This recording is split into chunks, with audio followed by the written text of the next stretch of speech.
सुप्रभात बच्चों, मैं आपकी वर्धमान स्कूल से आपकी स्नेहलता मैडम हिंदी की टीचर दांत है तो जहान है पाठ 5 समझाने जा रही हूँ, जिसके लेखक श्री श्रीनिवास वत्स जी हैं। लेखक कहते हैं कि शरीर के सभी अंगों का विश्लेषण करने के बाद मैंने यह पता लगाया कि सबसे महत्वपूर्ण शरीर में जो अंग होता है वो जो दांत होता है। शरीर में कुछ अंग ऐसे होते हैं जिनकी आवश्यकता प्रत्येक क्षण रहती है।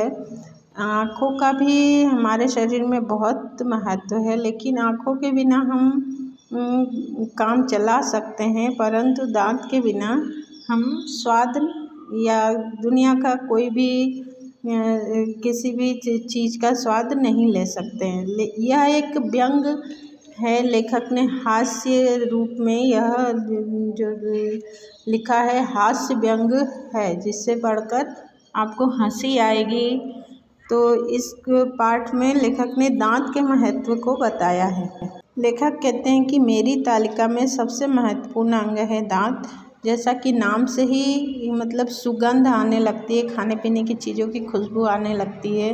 दांत है तो जहान है। जैसे सांप के दांत निकाल दो, फिर सांप का कोई महत्व नहीं होता, क्योंकि सांप दांत से काटता है तो ही उसका महत्व होता है। और कुत्ते के दांत ना हो तो कितना भी भौंकता रहे, कोई उससे डरता नहीं, डरेगा ही नहीं। इसलिए दांत का होना जीवन में बहुत अधिक महत्व रखता है। कहा जाता है कि हाथी के दांत खाने के लिए और होते हैं और दिखाने के लिए और होते हैं। हाथी के दांतों के महत्व को समझा होगा, तभी तो दांतों का डबल सेट लगवाया है, एक खाने के लिए और एक दिखाने के लिए। दांतों के बिना मनुष्य ना तो रो सकता है, ना ही हंस सकता है। हमें जब किसी से कोई चीज़ मांगनी होती है तो हम पहले दांत खिसकाकर या हल्का सा मुस्कुराकर दांत दिखाकर उसको प्रभावित करते हैं, उसके बाद ही कोई चीज़ मांगते हैं। ऐसे ही कोई आश्चर्यजनक चीज़ देखकर हम दांतों तले उंगली दबाते हैं, तो आश्चर्यजनक चीज़ देखकर वही व्यक्ति मतलब देख सकता है जिसके दांत हों, बाकी तो और लोग के पास दांत रहते ही नहीं है, इसलिए वो दांतों तले उंगली नहीं दबा सकते हैं। लोग सोने चांदी आदि के दांत भी लगवाते हैं, जो बहुत महत्वपूर्ण है। आखिर दांत का महत्व है कुछ, तभी तो लोग सोने चांदी के दांत लगवाते हैं। दांत 2 प्रकार के होते हैं। प्रथम मुंह की परिसीमा में समाये रहते हैं, मतलब मुंह के अंदर जो दांत रहते हैं वो, और एक दूसरे तरह का दांत वो होता है जो बाहर निकले होते हैं, होठों से बाहर रहते हैं। तो वो हमारे बोलने के सहारा होते हैं। जीभ भी दांतों के सहारे से ही हम कोई भी शब्द बोल पाते हैं। हमारे जीवन में दांतों का बहुत महत्व है, तभी तो लोग लड़ाई झगड़ा होने पर हमारा किसी के भी धमकी देते हैं कि हम तुम्हारे दांत तोड़ देंगे। किसी ने कहा है कि कुछ मनुष्य खाने के लिए जीते हैं और कुछ जीने के लिए खाते हैं। आखिर घुमा फिरा कर बात एक ही रही, क्योंकि जीने के लिए खाने में भी दांतों का उतना ही महत्व है और खाने के लिए जीने में भी दांतों का उतना ही महत्व है। तो दांत एक महत्वपूर्ण अंग है। अर्थात सभी तरह के विश्लेषण करने के बाद यह पता चलता है कि दांत जो रहता है वो बहुत ही सर्वोपरि है। शरीर में बाकी अंग जो रहते हैं वो या तो 1 रहते हैं या 2 रहते हैं, लेकिन दांतों की संख्या सबसे ज़्यादा हमारे शरीर में है। सभी कुछ गिनने के बाद, हानि लाभ सब कुछ करने के बाद हम अब इस नतीजे पर पहुंचते हैं कि ईश्वर से प्रार्थना करते हैं कि हे भगवान, भले ही जीवन में आँख फोड़ दे, टांग तोड़ दे, पर बत्ती सी जो है वो उसको सलामत रखना, क्योंकि दांतों के बिना जीवन असंभव है। यह एक व्यंग है, तो इसमें शरीर में सभी अंगों का महत्वपूर्ण स्थान है, लेकिन लेखक के हिसाब से, लेखक ने व्यंग लिखा है तो उनके हिसाब से दांतों का महत्व अधिक है। इसके बाद है वस्तुनिष्ठ प्रश्न, सही जोड़ी बनाइए।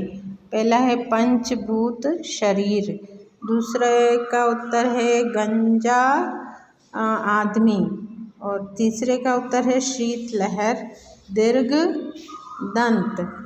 और उसके बाद ख है प्रश्न, दिए गए शब्दों में से उपयुक्त शब्द चुनकर रिक्त स्थान की पूर्ति कीजिए। परमात्मा ने शरीर में कुछ चीज़ें मात्र सजावट के लिए रखी है, इस खाली स्थान में आएगा सजावट। गंजे आदमी का कार्य क्षमता किसी बालों से कम नहीं है, इसमें खाली स्थान में आएगा कम। मेरे सर्वेक्षण में आँखों का इतना महत्व नहीं दिया जा सकता, सर्वेक्षण तीसरे में आएगा सर्वेक्षण। उसके बाद मैंने छल फरेब से भरी दुनिया देखी है, अगले खाली स्थान में आएगा भरी। उसके बाद अति लघु उत्तरीय प्रश्न, निम्नलिखित प्रश्नों के उत्तर एक एक वाक्य में लिखिए। पहला प्रश्न है, लेखक ने मनुष्य के अतिरिक्त किन किन प्राणियों के दांतों का उल्लेख किया है? इसका उत्तर है, लेखक ने मनुष्य के अतिरिक्त सांप और कुत्ते के दांतों का उल्लेख किया है।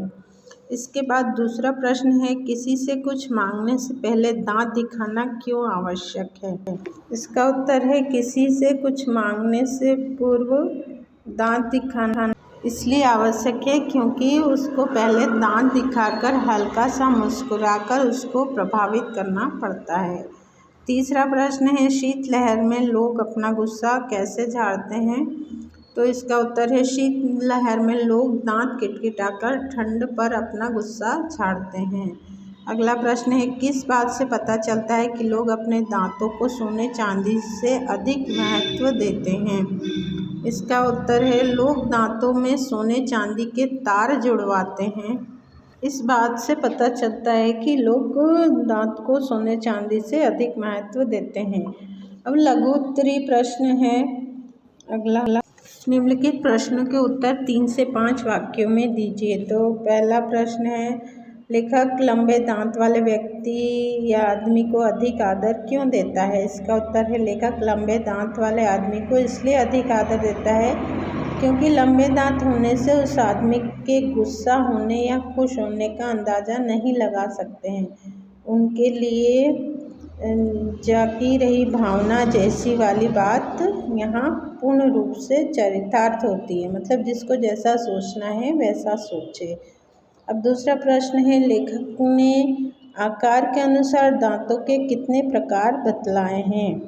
इसका उत्तर है, लेखक के अनुसार दांतों के 2 प्रकार हैं। पहले वे जो मुंह की परिसीमा के में समाये रहते हैं तथा यदा कदा ही होठों से बाहर निकलते हैं। दूसरे वे दीर्घ दंत हैं जिनके आवास के लिए ओठ छोटे पड़ते हैं तथा उन्हें ज़्यादातर समय होठों से बाहर बिताना पड़ता है।